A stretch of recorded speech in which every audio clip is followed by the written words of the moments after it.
Alright, so this is going to be a bit of a serious topic. March is Self-Harm Awareness Month,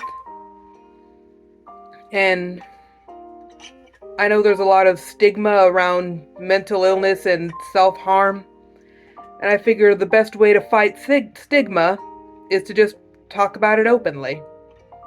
So, here's my story. Around 2015 or so, no, it was even sooner than that actually. We'll say about 2012, I started having really crippling anxiety and depression. I was away from home for university and for community college, and I dropped out of both. I was 0 for 2 on colleges, and I moved back home with my folks. God, already? Really? And I found a third school, art school, that sadly does not really exist anymore. It closed down a while back. And I decided to give college one more try. So, the thing about me is I have unmedicated ADHD. So, I start out strong and then get burnt out really fast. And between burnout and just constantly fucking up my assignments, I even got kicked out once, and I was allowed to file an appeal, and they let me back in. To this day, I've told no one about that, except all of you now. I couldn't bear the thought of failing another school because I was a shitty student. So, between the anxiety, the depression, and now school stress on top of it, I felt like I had no control of anything in my life. I felt like I was just wasting my time, spinning my wheels, wasting everyone else's time, wasting the state's money, wasting my parents' money. I felt helpless to stop myself from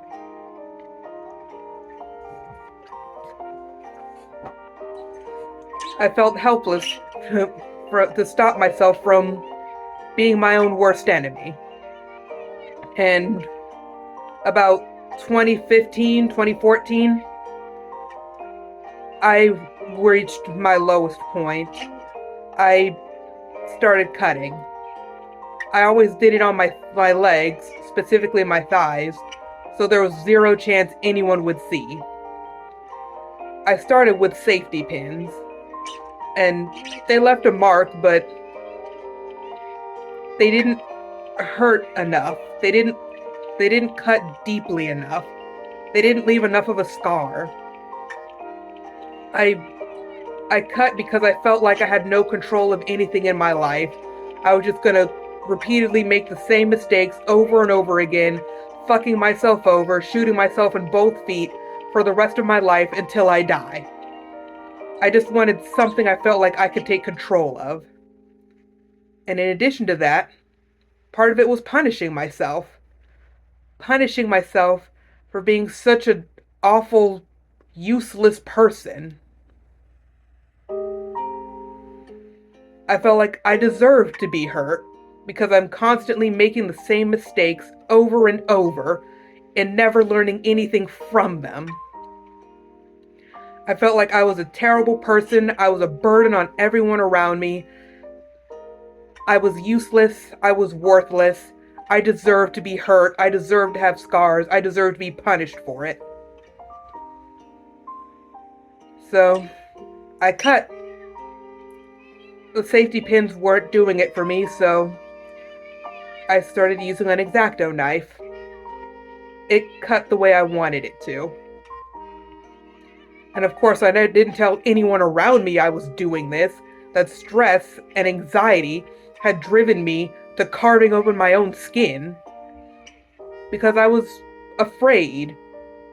And I knew people would worry about me. I knew they would be scared for me that I was doing this. And I didn't want to be any more of a burden on them than I already was by virtue of existing as myself. So I hid it. And in 2016, when I graduated, I got my dream job I was working design at Shutterfly for their holiday season, and after 2.5 weeks, I got fired. All my hopes, everything I wanted, just dashed in an instant. So I started working warehouse jobs, but those were just temp jobs too. And then I'd be out of work, just at home doing nothing. And it got to a point where I felt like I just didn't deserve to be here. I wouldn't change my clothes because where am I going? I don't work. I wouldn't shower or even brush my teeth because why bother? Why bother? I have no responsibilities anymore. No one needs me for anything. All I exist to do is take up space and consume.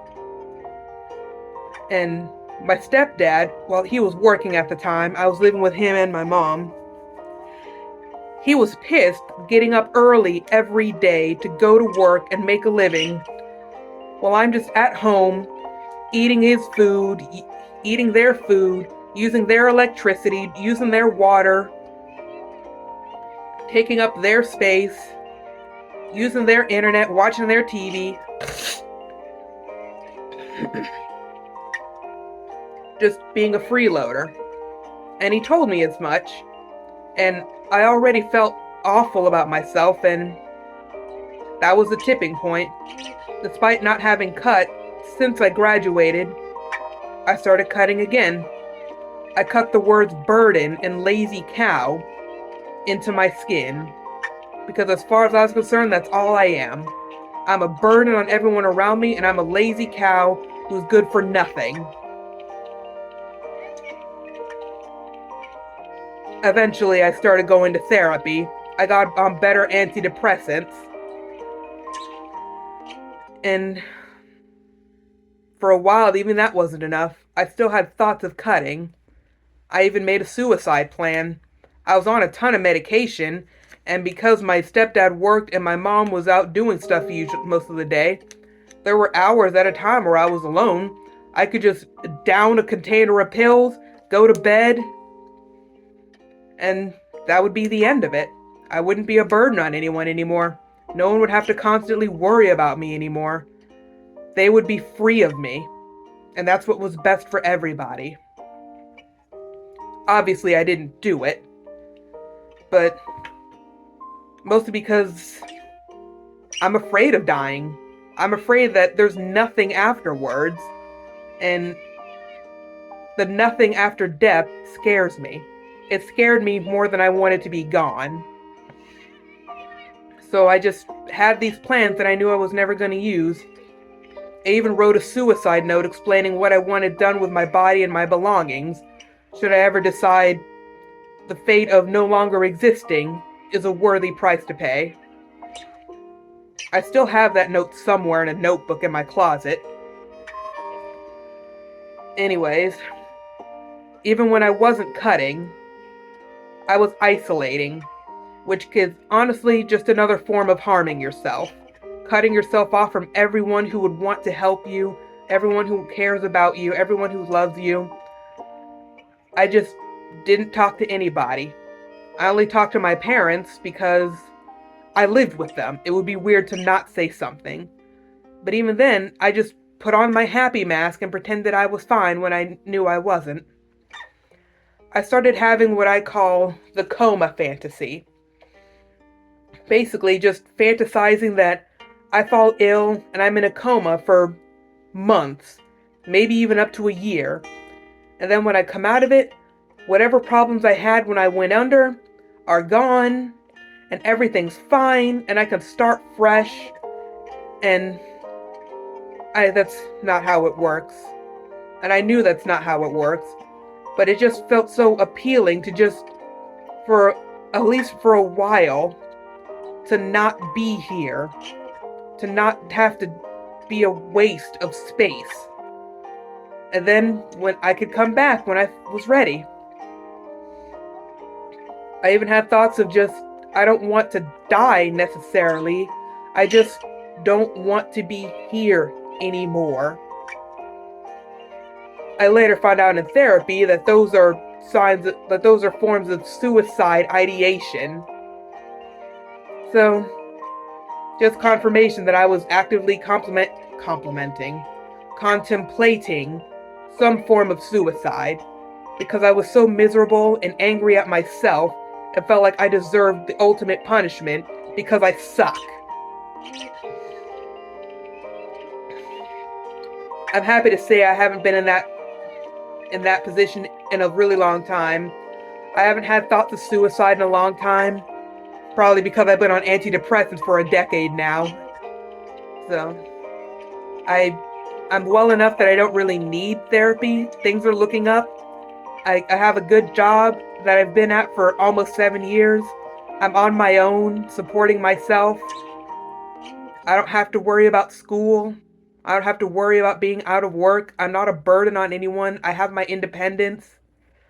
I feel like I'm functioning. But it still left its scars. Like, there's the literal ones still on my legs that are a constant reminder of the time in my life where I felt like I deserved to be punished for the crime of being me. And that there was a time where I wished I wasn't here anymore. And even like psychological scars, I cannot look at an X-Acto knife the same way ever again. I can't look at them. I can't hold them because every time I see them, I go back to what I used to use it for and how I felt. Just that catharsis of bleeding out my negative emotions and just feeling like this is what I deserve. This is what's good for me, good for everyone. I don't like thinking about that time of my life. I don't imagine anybody would. But I mean, I did eventually get rid of my X-Acto knife years and years ago. Because I was afraid if I keep it, then I'm likely to use it again. So I chucked that thing in the garbage and never bought another one. And I haven't cut since. So I guess I'm just saying all of this to say, I hope you're in a good place. And if you're not in a good place, you'll get there. It might not feel like it now. It might not feel like it a week from now, or a month, or a year from now. But you will get to a better place. The people in your life, they love you. You are not a burden to them.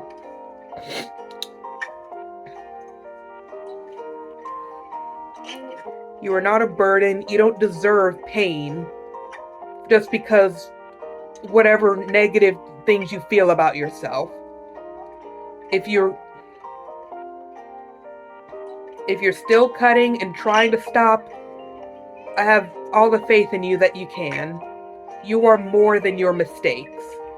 You are more than your negative traits. The voice in your head is lying to you.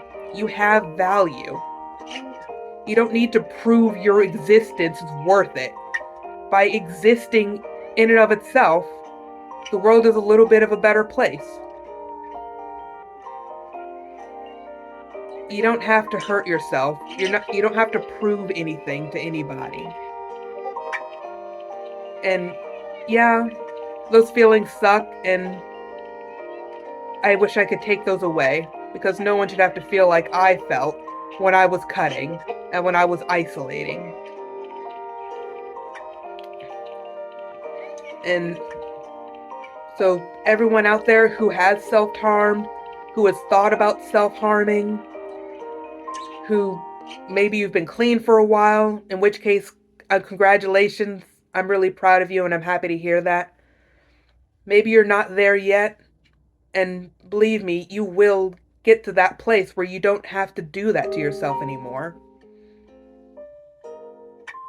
And For all of you that are still here despite it all, I'm proud of you. I'm proud that you're still here. I'm proud that you're trying, even when it's hard. And believe me, I know it's hard to get out of that place. It took me from 2015 to about 2019 to leave that place. And in a way, I was one of the privileged ones. I had a good family that, when they found out, supported me and wanted to help me. Even though I ignored my support system, I still had one that I could fall back on. And I know not everyone has that. And for everyone who doesn't have that, I'm here to talk to. I can't promise I'll have anything useful or insightful to say, but I will listen to you. I see you.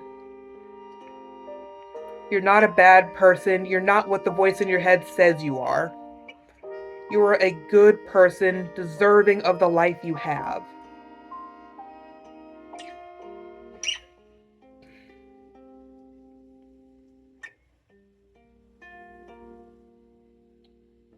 I hope this video helped you somehow. I just needed to get this out there, I guess. I've been there. I know that struggle. It's not a struggle I would wish on anybody. No one deserves that. So, happy